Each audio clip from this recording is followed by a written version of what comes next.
আসসালামু আলাইকুম। আপনারা দেখছেন মুজাহিদ এটিভি নিউজ। সঙ্গে আছি আমি শায়লা শারমিন। নারায়ণগঞ্জ জেলার সোনারগাঁও উপজেলার বৈদ্যের বাজারে ইসলামী আন্দোলন বাংলাদেশ ইউনিয়ন কার্যালয়ে শুভ উদ্বোধন অনুষ্ঠিত হয়েছে। এ সময় প্রধান অতিথি হিসেবে উপস্থিত ছিলেন ইসলামী আন্দোলন বাংলাদেশ এর আমির মুফতি সৈয়দ মোহাম্মদ রেজাউল করিম, পীর সাহেব চরমনাই। ইসলামী আন্দোলন বাংলাদেশ বৈদ্যের বাজার ইউনিয়ন সভাপতি মোহাম্মদ রফিকুল ইসলামের সভাপতিত্বে সেক্রেটারি মোহাম্মদ আব্দুল করিমের সঞ্চালনায় বিশেষ অতিথি হিসেবে উপস্থিত ছিলেন নারায়ণগঞ্জ-৩ সোনারগাঁও সিদ্ধিরগঞ্জ আসন্ন ত্রয়োদশ জাতীয় সংসদ নির্বাচন পদপ্রার্থী ফারুক আহমদ মুন্সি, ইসলামী আন্দোলন বাংলাদেশ সোনারগাঁ থানা শাখার সভাপতি কাজী নুরুল আমিন খান। এ সময় পীর সাহেব চরমনাই বলেন, বাংলাদেশের ভিতরে ৫ই আগস্ট ২০২৪ অভ্যুত্থানের পরে যে পরিবেশ ইসলামের পক্ষে তৈরি হয়েছে, এই পরিবেশ কিন্তু ৫৩-৫৪ বছরে আসে না।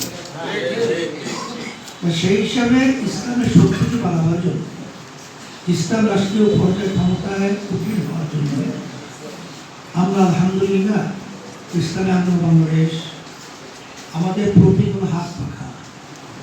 এই হাত পাখার প্রতীক আপনাদের এখানে তো আমাদের ফারুক সাহেব না ছিলেন তো, প্রতীক তার হাতে আমি আপনাদের সামনে দিয়া এই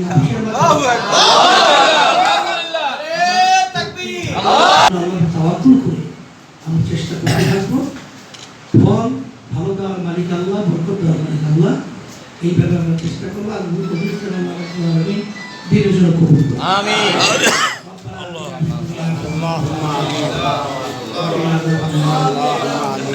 আল্লাহ আপনাদের জীবনে